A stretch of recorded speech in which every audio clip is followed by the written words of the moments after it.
તો ચાલો મિત્રો, હવે આપણે આજના વિડીયોમાં આ ચેપ્ટરમાં આગળ વધીએ. 15મા ચેપ્ટરમાં પ્રશ્ન નંબર 18 આવે છે, ટૂંક નોંધ લખો સેન્દ્રિય ખાતર.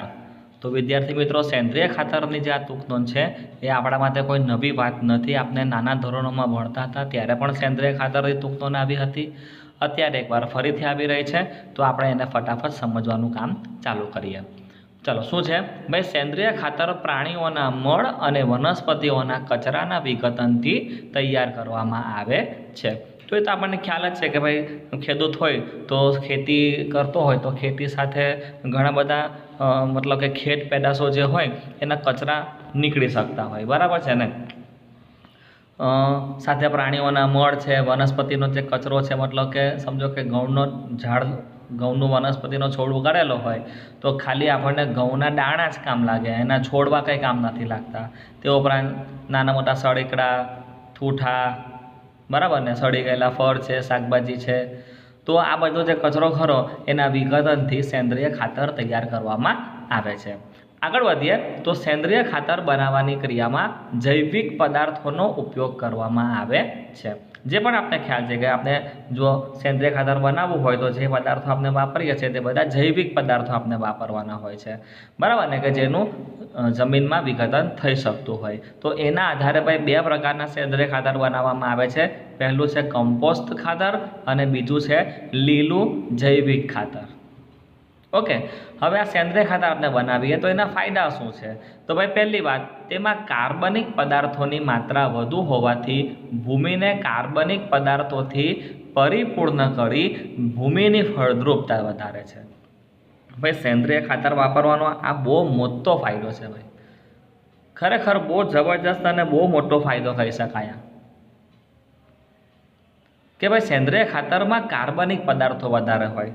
હવે તમે કાર્બનિક પદાર્થવાળું ખાતર જમીનમાં નાખશો તો જમીનમાં કાર્બનિક પદાર્થો વધવાના, જેને પરિણામે મારી ભૂમિ ફળદ્રુપ બનશે. આગળ વધીએ, બીજી વાત કરીએ ભાઈ, તેમાં રહેલા કાર્બનિક પદાર્થો ભૂમિના બંધારણમાં સુધારો કરવામાં મદદરૂપ બને છે. જો આપની ભૂમિનું બંધારણ બગડી પણ ગયું હોય ને તો સેન્દ્રિય પદાર્થ નાખવાથી, મતલબ કે કાર્બનિક પદાર્થો ઉમેરવાથી આપણું જમીનનું બંધારણ પણ સુધરશે. બોલો. એ ઉપરાંત રેતાળ જમીનમાં જલ સંગ્રહ ક્ષમતા પણ વધે. ભાઈ રેતાળ જમીનની અંદર જલ સંગ્રહ ક્ષમતા પણ આપની વધવાની. આગળ વધીએ ભાઈ, ચીકણી જમીન હોય ને તો ચીકણી જમીનમાં કાર્બનિક પદાર્થોની વધુ માત્રા પાણીના નિકાલમાં મદદરૂપ બને છે. તેથી પાણી એકત્રિત થતું પણ અટકાવે. ચીકણી જમીન છે એટલે ભાઈ કાર્બનિક પદાર્થોની માત્રા વધે, પાણીના નિકાલમાં મદદરૂપ થાય, પાણી એકત્રિત થતું અટકે. ચોથી વાત કરીએ, સેન્દ્રિય ખાતરમાં જૈવિક કચરાનો ઉપયોગ કરવામાં આવતો હોવાથી ખેતરના કચરાનું પુનઃચક્રણ થાય છે. ખેતરના કચરાનું પુનઃચક્રણ મતલબ કે એક રીતે કહી શકીએ ને કે ભાઈ ગામની આખી જે ગંદકી હોય તે સાફ થઈ જાય. ખેતર કે ખેતરની આસપાસની જેટલી પણ મતલબ કે જે જૈવિક કચરાઓ છે એનો નિકાલ કરવાની સમસ્યા જ જતી રહી. જેટલો પણ કચરો છે આવો જૈવિક બધો તમારે ખાડામાં નાખીને સેન્દ્રિય ખાતર બનાવી દેવાનું ભાઈ, કચરાનું પુનઃચક્રણ થઈ જાય. તેમજ રાસાયણિક ખાતરનો ઉપયોગ ઘટતા પર્યાવરણને થતા નુકસાન કે પ્રદૂષણનું પણ આપણે ઘટાડો કરી શકીએ છીએ, બરાબર છે. તો આ છે સેન્દ્રિય ખાતરના ફાયદાઓ. હવે આપણે જોવાના છે સેન્દ્રિય ખાતરના ગેરલાભ. ભાઈ આમ તો ગેરલાભ ના કહી શકાય, પણ હવે શું છે કે એક એનો ડ્રોબેક એ છે કે એનો ગેરફાયદો એ છે કે ભાઈ તેની અંદર છે ને પોષક દ્રવ્ય અલ્પ પ્રમાણમાં હોય છે. ધારો કે મેં નાઇટ્રોજનયુક્ત ખાતર બનાવ્યું હોય તો તમે સમજી શકતા હશો કે એની અંદર નાઇટ્રોજનનું પ્રમાણ ઓછું સેન્દ્રિય ખાતરમાં. ધારો કે કાર્બનિક પદાર્થવાળું ખાતર બનાવ્યું તો કાર્બનનું પ્રમાણ વધારે ન હોય, ઓછું હોય. કારણ કે આ ખાતર કુદરતી રીતે બને છે, આપણે જાતે નથી બનાવતા. આપણે જાતે જે ખાતર બનાવીએ એને તો રાસાયણિક ખાતર કહેવાય. હવે આપણે જાતે બનાવતા હોય તો ખાતરની અંદર જરૂરી પદાર્થો જેમ કે ફોસ્ફરસ, નાઇટ્રોજન, સોડિયમ, સલ્ફર, બરાબર, તો એ બધા તત્વો આપણે આપણી ઈચ્છા પ્રમાણે ઉમેરી શકીએ. પોષક તત્વોનું પ્રમાણ રાસાયણિક ખાતરમાં આપણી ઈચ્છા પ્રમાણે વધારે રાખી શકીએ, પણ આ કુદરતી ખાતર છે, ઓટોમેટિક બને છે, બરાબર છે. તો એમાં આપણે પોષક દ્રવ્યોનું પ્રમાણ જે છે જે કુદરતી રીતે જે બનતું હોય તે જ રાખવું પડે, મતલબ કે આની અંદર પોષક દ્રવ્યો જે છે, જે જમીનને પોષક દ્રવ્યો આપે છે એનું પ્રમાણ અલ્પ છે, બરાબર છે. આ જ એનો ગેરફાયદો છે, બાકી તો બીજો કોઈ એનો ગેરફાયદો નથી, બરાબર છે. ચાલો હજુ આપણે આગળ વધીએ છીએ. પ્રશ્ન નંબર 19માં લઈશું. ભાઈ સવાલ છે કે ભાઈ સેન્દ્રિય ખાતર જે છે એના પ્રકાર સમજાવવાના છે, અથવા તો આ સવાલ આ રીતે તમને પૂછાશે કે સેન્દ્રિય ખાતરના વર્ગો શાના આધારે પાડવામાં આવ્યા છે એ જણાવી એના વર્ગો પણ જણાવવાના છે. તો ચાલો સેન્દ્રિય ખાતરના પ્રકારો ફટાફટ જોઈ લઈએ. ભાઈ પ્રકારો આપણે ગયા સવાલમાં હમણાં જોઈ લીધેલા. આપણે પહેલું જોયેલું હતું કમ્પોસ્ટ ખાતર અને બીજું હતું લીલું જૈવિક ખાતર. હવે કમ્પોસ્ટ ખાતર કઈ રીતે બને તે જોવાનું છે અને લીલું જૈવિક ખાતર કઈ રીતે બને તેને પણ જોવાનું છે, બરાબર છે. પહેલાં ફટાફટ પ્રશ્નનો જવાબ વાંચીએ છીએ કે ભાઈ સેન્દ્રિય ખાતર બનાવવાની ક્રિયામાં ઉપયોગમાં લેવાતા વિવિધ જૈવિક પદાર્થોના આધારે એના બે પ્રકાર એટલે કે બે વર્ગ પાડવામાં આવેલા છે. એક તો છે કમ્પોસ્ટ અને વર્મી કોમ્પોસ્ટ અને બીજું છે લીલું જૈવિક ખાતર. પહેલાં આપણે કમ્પોસ્ટ અને વર્મી કોમ્પોસ્ટની વાત કરીએ. ચલો પહેલાં કમ્પોસ્ટ ખાતરની વાત કરી લઈએ, બરાબર છે. તો શું કહે છે જુઓ, પશુઓના મળમૂત્ર, હમણાં જ આગળ વાત કરી તે પ્રમાણે તમે જોઈ શકો છો કે કઈ કઈ વસ્તુઓનો ઉપયોગ કરવાનો સેન્દ્રિય ખાતર એટલે કે કમ્પોસ્ટ ખાતર બનાવવા માટે. તો ભાઈ પહેલું આવે છે પશુઓના મળમૂત્ર એટલે કે છાણ, ત્યાર પછી પશુઓ દ્વારા ત્યજાયેલો ચારો, ઘાસચારો આપેલો હોય ને ખાવા માટે, તો છેલ્લે કંઈક થોડું કચરા સ્વરૂપમાં જે વસ્તુ હોય તે પણ તમે ખાતર તરીકે યુઝ કરી શકશો.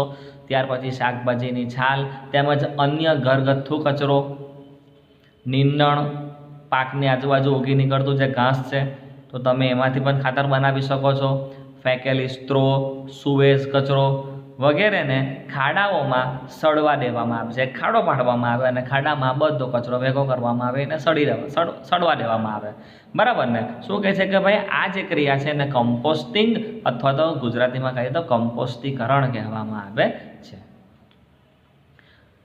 ઓકે ભાઈ, વનસ્પતિઓ અને પ્રાણીઓના ત્યજાયેલા પદાર્થોને અળસિયા દ્વારા, ભાઈ હવે જો અળસિયા દ્વારા વિઘટન કરાવવામાં આવે છે તો ત્યારે જે બનતું ખાતર છે એને વર્મી કોમ્પોસ્ટ કહેવામાં આવે. જો આ વર્મી કોમ્પોસ્ટ લખેલું છે તે વર્મ એટલે કે અળસિયાઓ, ખ્યાલ આવે છે. કમ્પોસ્ટ ખાતરમાં કેવું હોય વિદ્યાર્થી મિત્રો, કમ્પોસ્ટ ખાતરની અંદર આ બધા જે અલગ અલગ કચરાઓ છે ને એને જમીનમાં એક ખાડો પાડીને રાતી દેવામાં આવે. સૂક્ષ્મ જીવો આવીને એનું વિઘટન કરે. બની શકે કે કદાચ ખાડામાં અળસિયાઓ હોય તો અળસિયા પણ એનું વિઘટન કરે, પણ એકલા અળસિયા ના હોય. અળસિયા હોય પણ ખરા, ના પણ કંઈ ખબર નહીં હોય. પણ સાંભળજો, આ જ પ્રકારના કચરામાંથી આપણે એક એવો ખાડો બનાવીએ કે જેમાં આ પદાર્થોને આપણે સડવા દેવામાં આવે અને સાથે અળસિયા સ્પેશિયલી નાખીએ જમીનની અંદર. ખ્યાલ આવે છે? સ્પેશિયલી આ પ્રાણીઓ દ્વારા ત્યજાયેલા જે પદાર્થો છે એને આપણે અળસિયાની હાજરીમાં વિઘટન કરાવીએ તો જે ખાતર બનશે ને એને આપણે વર્મી કોમ્પોસ્ટ કહીશું.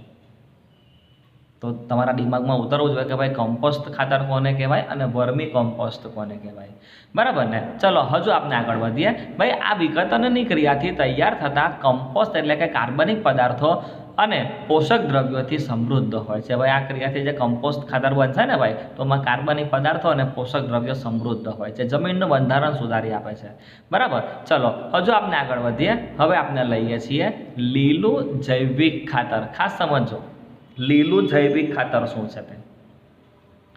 ભાઈ પાક ઉગાડતા પહેલા ખેતરોમાં શણ અથવા તો ગુવાર જેટલી કેટલીક વનસ્પતિઓ ઉગાડવામાં આવે છે. સમજો કે મારી પાસે ખેતર છે, એમાં ધારો કે આપણે ચોખાનો પાક લેવો છે, તો હું પાક લઉં ને એ પહેલાં ધારો કે જમીનની ગુણવત્તા ચેક કરું કે ભાઈ જમીનની અંદર જે જરૂરી પોષક તત્વો મને જરૂર છે તે જમીનની અંદર છે કે નથી. ધારો કે મને એવું લાગે કે ભાઈ જમીનની અંદર પૂરતા પોષક તત્વો નથી, એટલે જરૂરિયાત ઊભી થશે કે ભાઈ જમીનમાં આપણે ખાતર આપવું. ખાતર એટલે કે બે પ્રકારના, હવે રાસાયણિક ખાતર આવશે, બરાબર ને, અને કુદરતી ખાતર આવશે.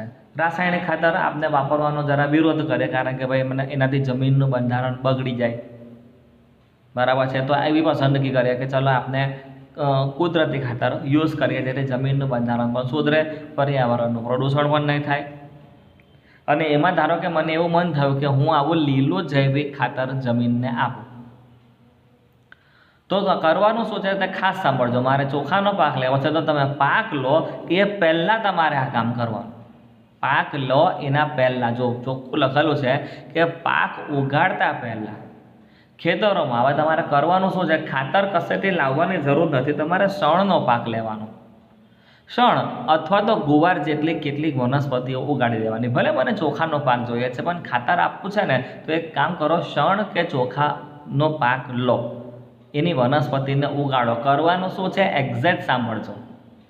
આ વનસ્પતિઓ પર પુષ્પ બેસે. હવે કંઈ મારે ગુવાર થાય એની રાહ જોઈને બેસી નથી રહેવાનું, બરાબર ને. મને આ ખાતર તરીકે ઉપયોગી છોડવો મેં રોપેલો છે, તો હું શું કરીશ કે હવે હું ખેડૂત હોઉં ને તો આજે ધારો કે મેં ગુવારના પાકની રોપણી કરી છે તો એક્ઝેક્ટ કેટલા દિવસ પછી એની ઉપર પુષ્પ આવવાની શરૂઆત થશે એ મને પહેલેથી ખબર હોય.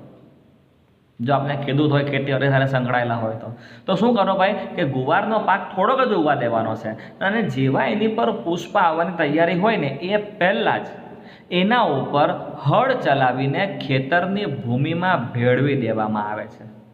એટલે કે જે લીલો પાક તૈયાર થયો, નાના છોડવા, હજુ તો એની ઉપર પુષ્પ પણ નથી આવ્યા, એ પહેલાં જ ફરીથી એને હળ ચલાવીને જમીનમાં લીલા એટલે કે લીલી વનસ્પતિ દાટી દેવાની, ભેળવી દેવાની, જમીનમાં મિક્સ કરી દેવાની. જો લીલી વનસ્પતિ જમીનને પાછી આપી દીધી એટલે આ જે ખાતર મેં એમ સમજો કે ધારો કે ખેતરને આપ્યો ને લીલા રંગનો આપ્યો ને, લીલી વનસ્પતિ આપી, એટલે આ ખાતરનું નામ જુઓ લીલું જૈવિક ખાતર છે.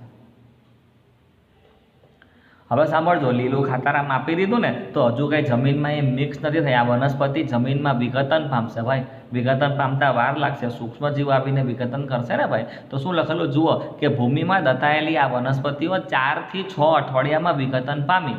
એટલે તમારે આ ખાતર એટલે કે તમારે જે ગુવાર કે જે સમજો કે શણનો પાક જમીનમાં દાટી દીધો ને પછી પણ તમારે 4 થી 6 મહિના વેઇટિંગ કરવાનું. 4 થી 6 અઠવાડિયા એટલે કે લગભગ 1-1.5 મહિનો તમારે કશું નહીં કરવાનું ખેતરમાં.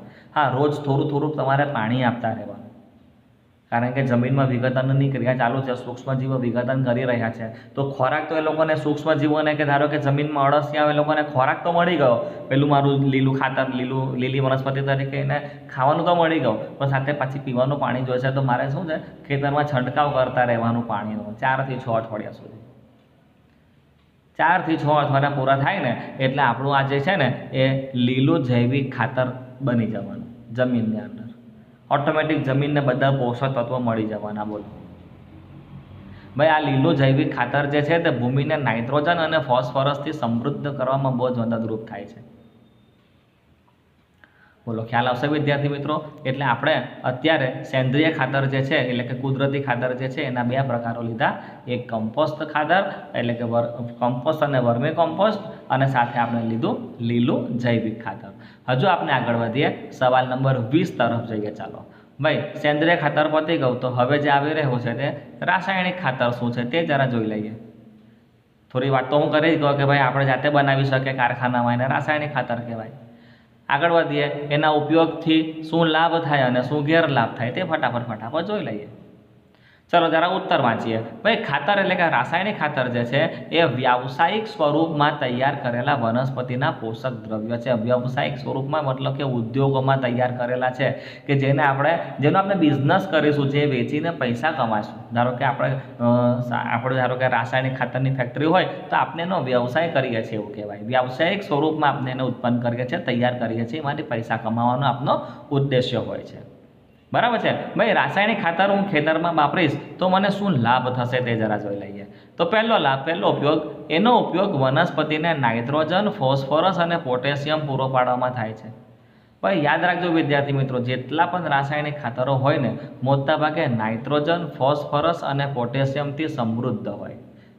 મોટાભાગે જેટલી પણ વનસ્પતિ હોય ને એ લોકોને મોટાભાગે ખાતર તરીકે નાઇટ્રોજન, ફોસ્ફરસ અને પોટેશિયમ જ જોઈતા હોય મોટાભાગે. અને પાછું આ તો વ્યવસાયિક ધોરણે કારખાનામાં તૈયાર કરેલા છે, મતલબ કે એની અંદર આપણે પોષક દ્રવ્યનું પ્રમાણ આપણે જે ઈચ્છીએ તે રાખી શકીએ, વધારે રાખી શકીએ. કુદરતી ખાતરમાં એટલે કે સેન્દ્રિય ખાતરમાં શું જોયું કે પોષક દ્રવ્યોનું પ્રમાણ ઓછું હોય, જ્યારે આમાં પોષક દ્રવ્યોથી આ લોકો સમૃદ્ધ હોય. હવે જો બહુ બધા પોષક દ્રવ્યોથી સમૃદ્ધ ખાતર તૈયાર કરેલું છે, એટલે જેવું હું જમીનમાં નાખીશ ને, ધારો કે આજે મેં ખાતર જમીનમાં નાખ્યું તો આવતીકાલથી તો મને વનસ્પતિ પર એની અસર જોવા મળે, ફટાફટ વૃદ્ધિ વિકાસ થવા માટે. તો જો લખેલું છે અંદર કે ભાઈ પરિણામે વાનસ્પતિક વૃદ્ધિ એટલે કે પર્ણો અને શાખાઓ અને પુષ્પોની વૃદ્ધિ ઘણી સારી થાય છે. એના ઉપયોગથી નંબર 2 જુઓ, તેના ઉપયોગથી સ્વસ્થ વનસ્પતિઓ અને તે દ્વારા વધુ ઉત્પાદન પ્રાપ્ત થાય છે. ઉત્પાદન પણ આપનું વધવાનું, એટલે લખેલું છે કે ભાઈ આમ તેના ઉપયોગ દ્વારા ઓછા સમયમાં પાકનું આપને વધારે ઉત્પાદન મળે છે. હજુ આપણે આગળ વધીએ. ચાલો હવે આપણે લેવાના છીએ રાસાયણિક ખાતર વાપરવાના ગેરલાભ. સૌથી પહેલો ગેરલાભ છે ભાઈ તેનો ઉપયોગ આર્થિક રીતે મોંઘો છે. ભાઈ કિંમતમાં મોંઘું છે ભાઈ, કારણ કે એનો વ્યવસાય થાય છે ને ભાઈ, કારખાનામાં તૈયાર થાય છે ને, જ્યારે પેલું સેન્દ્રિય ખાતર હોય ને ફ્રીમાં મળે. નંબર 2, વધારે પડતી સિંચાઈને કારણે હવે જમીનમાં રાસાયણિક ખાતર નાખેલું હોય, કેમિકલ નાખેલા હોય, એ જમીનમાં હું વધારે પડતું પાણી નાખું, સિંચાઈ નાખું તો પાણીનું પ્રદૂષણ થાય. ત્યાં તો પછી એમ સમજો કે પેલું વધારે પાણી નાખીશ તો પાણી વહેતું વહેતું ખેતરમાંથી બહાર નીકળશે. પાણી એકલું વહેતું વહેતું બહાર નહીં નીકળશે, જમીનમાં નાખેલા રાસાયણિક ખાતરને પણ બહાર લઈ જશે. આવું સેન્દ્રિય ખાતરમાં ક્યારેય નહીં થાય. સેન્દ્રિય ખાતરની અંદર પ્રાણીઓના મર મૂત્રનો જે કચરો જે વિઘટન પામેલો છે, જે જમીનમાં આપણે ખાતર તરીકે મિક્સ કરેલું હોય, તો પાણીમાં એ તાકાત નથી કે આ સેન્દ્રિય ખાતરને પોતાની સાથે વહેવડાવીને બહાર લઈ જાય. પણ આ કેમિકલ છે, પાણીમાં દ્રાવ્ય છે, એટલે પાણી સાથે વહેતા વહેતા બહાર આવી જશે ભાઈ. વધારે પડતી સિંચાઈને કારણે પાણી સાથે તે વહી જાય છે અને વનસ્પતિઓ તેનો પૂરતા પ્રમાણમાં શોષણ કરી શકતી નથી, કારણ કે ઘણું બધું વ્યય થઈ જાય. નંબર 3, તેનો ઉપયોગ જલ પ્રદૂષણનું કારણ બને છે. કેવી રીતે તે હમણાં જ બોલી ગયો. હજુ આગળ વધે કેમિકલ જ છે ને અંતને પણ તે રસાયણ છે. તો જો 4 નંબર પર લખ્યું છે કે તેનો સતત ઉપયોગ કરીશું ને તો ભૂમિની ફળદ્રુપતા ઘટાડે. કેમિકલ છે તો પછી. નંબર 5, તેના વારંવાર ઉપયોગથી ભૂમિના સૂક્ષ્મજીવો, ભાઈ અંતને પણ તે કેમિકલ છે એટલે જમીનમાં નાખીશું, જમીનમાં મારા જે સૂક્ષ્મજીવો છે કે અળસિયાઓ છે, આ બધા ભૂમિગત સજીવના જીવનચક્ર પણ અવરોધાવાના. નુકસાન છે લોકો માટે પણ. એટલે શું લખેલું જુઓ કે આમ ખાતરનો ઉપયોગ ખૂબ ધ્યાનથી કરવો જોઈએ, મતલબ કે રાસાયણિક ખાતરનો ઉપયોગ ખૂબ ધ્યાનથી કરવો જોઈએ. તેના ઉપયોગ માટે યોગ્ય માત્રા અને યોગ્ય સમયનું આયોજન અને સાવચેતીઓને આપણે ધ્યાનમાં લેવી બહુ જ જરૂરી છે. પહેલે સેન્દ્રિય ખાતર તો તમે બેફામ બિનદાસ્ત વાપરી શકો છો, પણ અગર તમે રાસાયણિક ખાતરનો યુઝ કરતા હો તો તમારે સાવચેતી રાખવી જરૂરી છે. એના લાભ ઓછા છે, ગેરલાભ વધારે છે. બરાબર છે. આ વસ્તુ જે આપણે સમજ્યા સેન્દ્રિય ખાતર અને રાસાયણિક ખાતર, એ જ વસ્તુ સવાલ નંબર 21માં ફરીથી રિપીટ થાય છે. જુઓ કે ભાઈ જમીનને ફળદ્રુપતાને જાળવી રાખવા માટે સેન્દ્રિય ખાતર અને ખાતર એટલે કે રાસાયણિક ખાતરના ઉપયોગની તુલના કરો, મતલબ કે તફાવત સ્વરૂપમાં આપણે લખવાનું છે. ફટાફટ જોઈ લઈએ, કારણ કે હમણાં જ આ બંને સવાલ આપણે પૂરા કર્યા છે એટલા માટે. તો તલાની અંદર 5 મુદ્દાઓ છે, 5 મુદ્દા એકદમ ઝડપથી જોઈ લઈએ. ચલો જો શું કહે છે પહેલા મુદ્દામાં કે ભાઈ પહેલો મુદ્દો, તે ભૂમિમાં કાર્બનિક દ્રવ્યો અને ખનિજ પોષક તત્વો ઉમેરે છે. તો રાસાયણિક ખાતર હોય તો માત્ર જે ખનિજ પોષક હોય તે જ ઉમેરે, કાર્બનિક દ્રવ્ય આમાં આવતા જ નથી. બરાબર ને, આપણે તો ફેક્ટરી અને અંદર ખનિજ દ્રવ્યો વાળા ભેગા કરીને બનાવેલું છે ને એટલા માટે. નંબર 2, એના ઉપયોગથી ભૂમિમાં સૂક્ષ્મજીવો કે અળસિયાને ખોરાક મળી રહે છે. વાત સાચી છે. સેન્દ્રિય ખાતરમાં આપણે વર્મી કોમ્પોસ્ટ જોયું, એમાં આપણે લીલું જૈવિક ખાતર જોયું, એ બંને આપણે જોયા કે ભાઈ સૂક્ષ્મજીવો તૈયાર કરે છે, એટલે સૂક્ષ્મજીવો કે અળસિયા તૈયાર કરે છે, મતલબ એ લોકોને ખોરાક મળી રહે છે. પણ રાસાયણિક ખાતર હોય તો ભાઈ તો ભૂમિના સૂક્ષ્મજીવો અને અળસિયાને નુકસાન. બરાબર ને. નંબર 3 જુઓ, ભૂમિમાં કાર્બનિક દ્રવ્યો ઉમેરીને ફળદ્રુપતા વધારે સેન્દ્રિય ખાતર, પણ રાસાયણિક ખાતર હોય તો એનો વધારે પડતો ઉપયોગ ભૂમિની ફળદ્રુપતાને ઘટાડે છે. આગળ વધીએ. નંબર 4 જુઓ, ભાઈ તે રેતાળ જમીનમાં જળ સંગ્રહ ક્ષમતા વધારે. ચીકણી જમીન હોય તો એમાં પાણી એકત્ર થતું રોકે. આપણે જોઈ કે સેન્દ્રિય ખાતરની અંદર આ વસ્તુ, જ્યારે રાસાયણિક ખાતર હશે તો એ પાણીમાં ઓગળી પાણી સાથે વહી જાય અને જળ પ્રદૂષણ કરે. આ પણ જોયું. 5મી અને છેલ્લી વાત છે કે ભાઈ તે ભૂમિનો ભેજ જાળવી રાખી ભૂમિનું ક્ષરણ અટકાવે છે. જ્યારે રાસાયણિક ખાતર હોય તો ભૂમિને સૂકી બનાવી દે છે અને ભૂમિનું ક્ષરણ ઝડપથી કરે છે. એટલે લખેલું છે છેક નીચે જુઓ કે આમ સેન્દ્રિય ખાતર જૈવિક ખાતર હોવાથી, સેન્દ્રિય ખાતર જે છે તે જૈવિક ખાતર હોવાથી રાસાયણિક ખાતરની તુલનામાં ભૂમિની ફળદ્રુપતા વધારવામાં અને લાંબો સમય જાળવી રાખવા માટે ખૂબ જ ઉપયોગી છે. ઓકે, ચાલો આગળ વધીએ છીએ. 22મો સવાલ આવે છે, ટૂંક નોંધ લખવાનું છે, કાર્બનિક ખેતી. અત્યાર સુધી આપણે એ તો આરામથી વિદ્યાર્થી મિત્રો સમજી ગયા કે ભાઈ ખાતર યુઝ કરવું હોય તો કાર્બનિક ખાતર એટલે કે જૈવિક ખાતર એટલે કે સેન્દ્રિય ખાતર ઉપયોગ કરવાનો. તો હવે એના પરથી એવો પણ આઈડિયા આવવો જોઈએ કે હવે આપણે ખેતી કરવી છે તો આ જ પદાર્થોના, આ જ કાર્બનિક પદાર્થોનો ઉપયોગ કરીને કાર્બનિક ખેતી કરીએ તો બોલો વધારે અને વધારે ફાયદાકારક આપણા માટે થવાનું છે. તો કાર્બનિક ખેતી શું છે, કેવી રીતે કરવાની, એની ટૂંક નોંધ આવે છે, એ આપણે ઝડપથી જોઈએ. ચાલો 22મો સવાલ આવે છે, ટૂંક નોંધ લખો, કાર્બનિક ખેતી. શું કહે છે સાંભળજો. ભાઈ રાસાયણિક ખાતર, જંતુનાશક કે કીટનાશકનો ઉપયોગ કર્યા વગર, બરાબર છે, આ વસ્તુ આવવી જ નહીં જોઈએ કાર્બનિક ખેતીમાં. અથવા તો એમ લખ્યું છે કે તમે ઉપયોગ કરો ને તો ખૂબ જ ઓછી માત્રામાં ઉપયોગ કરી ખેતી કરવાની આ પદ્ધતિ છે. નામ એનું કાર્બનિક ખેતી. રાસાયણિક ખાતર, જંતુનાશક, કીટકનાશક આ બધાનો ઉપયોગ કરવાનો જ નહીં. કરો તો એકદમ ઓછો, બરાબર છે. તો આ રીતે તમે ખેતી કરશો, આ 3 વસ્તુને અવોઇડ કરીને, આ 3 વસ્તુને છોડીને, તો આવી ખેતીને આપણે કાર્બનિક ખેતી કહી શકીએ. આગળ વધીએ. ભાઈ કાર્બનિક ખેતીમાં ખેતીના નકામા પદાર્થો, ભાઈ ખેતીના નકામા પદાર્થો એટલે કે વનસ્પતિ કચરો અને પશુધનનો જે કચરો છે તે, એનું પુનઃ ચક્રીયકરણ કરી વધુમાં વધુ કાર્બનિક પદાર્થોનો ઉપયોગ કરવામાં આવે છે. એ આપણે જોઈ ગયા, બરાબર ને. ખાડો પાડીને બધો કચરો દાટીએ છે, બધું આપણે જોઈ ગયા. આગળ વધીએ. આ ઉપરાંત જૈવિક પરિબળો જેવા કે નીલહરિત લીલનું સંવર્ધન, અળસિયાનું સંવર્ધન, નાઇટ્રોજન સ્થાપક બેક્ટેરિયાનું સંવર્ધન કરી તેનો જૈવિક ખાતર બનાવવા ઉપયોગ કરવામાં આવે છે. જે બધા પદાર્થો કાર્બનિક પદાર્થોને સડાવવાના છે ને, તો નીલહરિત લીલ લઈ આવો, એનું સંવર્ધન, સંખ્યા વધારો. અળસિયાઓનું સંવર્ધન એટલે કે સંખ્યા વધારો જમીનમાં. નાઇટ્રોજન સ્થાપક બેક્ટેરિયાઓનું સંવર્ધન કરો, બરાબર ને. અને જૈવિક ખાતર આપણે બનાવીએ છીએ, બનાવી શકાય છે. આગળ વધીએ. જૈવ કીટકનાશક સ્વરૂપમાં લીમડાના પર્ણનો અને હળદરનો ખાદ્ય સંગ્રહમાં ઉપયોગ થાય છે. શું કહે છે કે ભાઈ વનસ્પતિને તમારે કીટકોથી કે નાના સૂક્ષ્મ જીવોથી બચાવવા હોય ને તો લીમડાના પર્ણનો લઈ આવવાના. એમાં લીમડાના પર્ણો એટલે એકદમ તમને ખબર હોય કે લીમડો એટલે કડવો, ખ્યાલ આવે તો. લીમડાના પાનને વાટીને એનો જે રસ નીકળે કડવો, એનો છંટકાવ કરો વનસ્પતિ પર. સૂક્ષ્મજીવો કે કીટકો કે કીડા મકોડા બધા દૂર ભાગી જશે. શું કામ? આપણે જંતુનાશક દવા વાપરીએ. લીમડાના પર્ણોમાંથી જે રસ નીકળે છે તે આપણે કામ પર લગાવી શકીએ. એટલીસ્ટ લીમડાના પર્ણને આપણે ધુમાડો કરીએ ને, સળગાવીએ ને, તો એના ધુમાડાથી બધા મચ્છરો કે નાના નાના કીટકો બધા દૂર ભાગી જાય. હળદર હોય તો ખાદ્ય સંગ્રહમાં ઉપયોગ કરવાનો એનો. એટલે જો બધું કાર્બનિક વેથી કરવાનું છે, કંઈ પણ તમારે કેમિકલ યુઝ કરવાની જરૂર નથી આમાં, બરાબર છે. હજુ આપણે આગળ વધીએ. ચાલો શું કહે છે કે ભાઈ કાર્બનિક ખેતી જે છે એ જૈવ સ્ત્રોત આધારિત ખેતી છે. એમાં રસાયણ કેમિકલનો ઉપયોગ આપણે કરતા નથી. ઓકે, ચલો વિદ્યાર્થી મિત્રો, તો હવે અહીંથી આખો એક ટોપિક ચેન્જ થાય છે. 23મો સવાલ આવે છે. એટલે હવે જે ટોપિક આવી રહ્યો છે તે સિંચાઈનો ટોપિક આવી રહ્યો છે. તમે જોઈ શકશો. જુઓ, સિંચાઈ એટલે આપણે ખ્યાલ છે પાકને પાણી આપવાની જે પદ્ધતિ છે એને સિંચાઈ કહેવાય છે. નાનપણથી આપણે સિંચાઈની પદ્ધતિઓ અલગ અલગ કઈ છે તે પણ આપણે જોઈ ચૂકેલા છે, બરાબર ને. ચલો જુઓ, હવે સિંચાઈમાં આપણે આગળ વધીએ છીએ. સવાલ નંબર 23 આવે છે, આપણા દેશમાં કૃષિમાં સિંચાઈ શા માટે મહત્ત્વ ધરાવે છે? ભાઈ સિંચાઈનું કેમ મહત્ત્વ છે? તો સિંચાઈ તો હવે મહત્ત્વની હોય ને. ખેતી કરતા હોય ને સિંચાઈનું મહત્ત્વ ના હોય તો પોસિબલ જ નથી ને. પાણી વગર તો શું કરવાના. ઓકે, ચાલો અંદરથી જવાબ જોઈ લઈએ ફટાફટ શું આવે છે તે. ભાઈ ભારતમાં મોટાભાગની કૃષિ વરસાદ પર આધારિત છે, ખ્યાલ છે.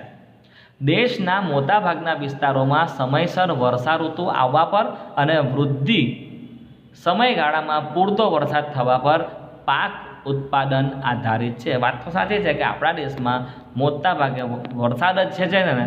આપણો દેશ હોય કે કોઈનો પણ દેશ હોય, કૃષિ હોય એટલે વરસાદ પર આધારિત હોય. હવે આપણા દેશમાં મોટાભાગના વિસ્તારોમાં સમયસર વર્ષા ઋતુ આવી જાય, બરાબર છે, તો ફટાફટ પાકનો વૃદ્ધિ વિકાસ શરૂ થાય. અમુક વખત કમોસમી વરસાદ પડે, શિયાળામાં વરસાદ પડે, તો શું થશે કે શિયાળાનો જે પાક હોય ને એને પાણીની બહુ જરૂર ના હોય ને વરસાદ પડી ગયો તો ખેડૂતોનો આખો પાક ફેલ થઈ જાય. બરાબર, એટલે આપણા દેશમાં મોટાભાગના વિસ્તારોમાં સમયસર વર્ષા ઋતુ આવવા પર બહુ જ મતલબ કે રાહ જોઈ છે ખેડૂત લોકો, કે સમયસર વર્ષા ઋતુ આવી જાય, ફટાફટ વાવણી થઈ જાય, કાપણી થાય અને સારામાં સારો પાક લઈ શકાય. બરાબર છે. અને વૃદ્ધિ સમયગાળામાં એનો જે વરસાદનો જે સમયગાળો 4 મહિનાનો જે હોય એમાં પૂરતો વરસાદ થવા પર પાકનું ઉત્પાદન આધારિત છે. વ્યવસ્થિત વરસાદ પડશે તો પાકનું ઉત્પાદન એકદમ વ્યવસ્થિત થવાનું. આથી ધારો કે જો ઓછો વરસાદ થાય તો પાક ઉત્પાદન ઘટી જાય. ખેડૂતોને તો આશા જ હોય ને કે ભાઈ હવે ચોમાસું આવે છે એટલે આપણે ફટાફટ સારામાં સારો પાક લઈશું, સારામાં સારો વરસાદ થાય, સારામાં સારી ખેતી થાય એવું વિચારે. પણ ધારો કે ઓછો વરસાદ થાય તો પાકનું ઉત્પાદન ઘટી જાય છે. બરાબર છે. આગળ વધીએ. ભાઈ વરસાદની અનિયમિતતા, આપણા દેશમાં વરસાદની અનિયમિતતા છે જ. તે ઉપરાંત અનાવૃષ્ટિ કે પછી શુષ્કતા જેવી સ્થિતિ કે તેમજ પાકની નિયત વૃદ્ધિ સમયગાળામાં યોગ્ય સમયે સિંચાઈ કરવાથી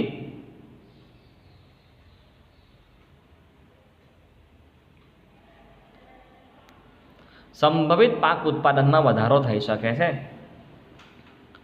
શું કહે છે કે ધારો કે અમુક વખત કેવું છે કે ભાઈ પ્રતિકૂળ પરિસ્થિતિ આવી પણ જાય કે વરસાદ નહીં પડે કે વોટેવર કંઈ બી રીઝન થાય, પાણી નહીં મળે એવું પણ ક્યારેક બને. તો શું કહે છે કે ભાઈ ત્યારે તમે યોગ્ય પાણીનું મેનેજમેન્ટ કરો, સિંચાઈની તમે તકેદારી રાખી હોય કે ભાઈ વરસાદ પર આધાર રાખીને નહીં બેસી રહો, વરસાદ તો આમ તેમ કદાચ થઈ શકે, સિંચાઈની આપણી પાસે સગવડ પૂરેપૂરી હોય તો આપણે આપણા પાકને બચાવી શકીએ છીએ, પાક ઉત્પાદનમાં વધારો કરી શકીએ છીએ. આગળ વધે તો લખ્યું છે કે આ ઉપરાંત ઘઉં, ચણા, વટાણા, રાઈ, અળસી જેવા શિયાળાની ઋતુમાં ઉગાડાતા રવિ પાકના પૂરતા ઉત્પાદન માટે સિંચાઈ એકદમ જબરજસ્ત મહત્ત્વ ધરાવે છે. ઘઉં, ચણા, રાઈ, અળસી આ બધાના પાક માટે, આ બધાના પાકના ઉછેર માટે સિંચાઈ બહુ જરૂરી છે. બરાબર છે. ચાલો હજુ આપણે આગળ વધીશું. સવાલ નંબર 24 લઈશું. 24મો પ્રશ્ન છે, નિમ્ન કક્ષાની ભૂમિ એટલે શું? કૃષિ પાક માટે અનાવૃષ્ટિની સ્થિતિમાં કેવી પાકની જાતો ઉગાડવી જોઈએ? અનાવૃષ્ટિ મતલબ કે સૂકો મતલબ કે વરસાદ જ નહીં પડે. ક્યારેક એવું થાય કે આપણા દેશની અંદર કોઈ પર્ટિક્યુલર રાજ્યની અંદર 2-3 વર્ષ સુધી વરસાદ જ નહીં પડે તો એમ કહેવાય કે ભાઈ ત્યાં અનાવૃષ્ટિ થયેલી છે. અનાવૃષ્ટિ એટલે ઓછો વરસાદ, અતિવૃષ્ટિ એટલે વધારે વરસાદ. પહેલાં તો આપણે નિમ્ન કક્ષાની ભૂમિ કોને કહેવાય તે જોઈ લઈએ. ભાઈ નિમ્ન કક્ષાની જે ભૂમિ જે છે તો નિમ્ન કક્ષાની ભૂમિ એટલે ભૂમિમાં પાણીનો સંગ્રહ કરવાની જલ સંગ્રહ ક્ષમતા ઓછી હોય એને આપણે નિમ્ન કક્ષાની ભૂમિ કહીએ, કે જેમાં પાણીનો સંગ્રહ ઓછો થતો હોય, ક્ષમતા ઓછી હોય.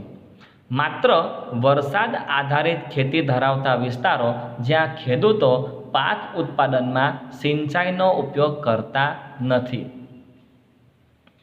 આપણા દેશમાં અમુક એવા પણ ખેતરો છે, અમુક એવા પણ ખેડૂતો છે કે જે ફક્ત ને ફક્ત ચોમાસા દરમિયાન વરસાદનું જે પાણી આવતું હોય ને એની પર આધારિત જ ખેતી કરે, બીજી કોઈ પ્રકારની ખેતી નહીં કરે. સિંચાઈની તો વાત જ દૂર ગઈ. તો ભાઈ આવા જે વિસ્તારો છે ને, આવા વિસ્તારોમાં નિમ્ન કક્ષાની જમીન હોય છે.